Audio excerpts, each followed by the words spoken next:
Hej, jag heter Ben Wolter, Sven Wolters bror. Vet du vad detta är?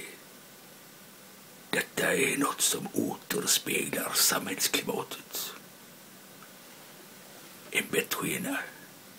Det beror inte på socialism eller kommunism, utan det är bruxism.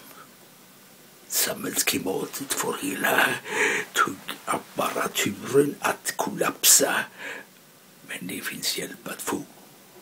Jag anser att detta är en mänsklig rättighet att ha en bettskena.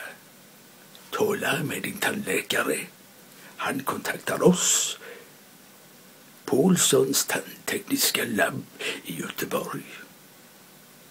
Gå in på slutasnarka.nu.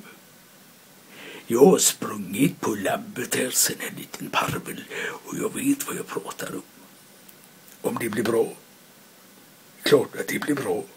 Det är jag som har gjort det. Välkommen. Ja, nu jobbar ju inte Sven Wolter här, utan man kan ju skoja om det lite. Och lite roligt på jobbet får man ju ha. Så välkommen till oss på Paulssons tandtekniska labb. Tack och hej.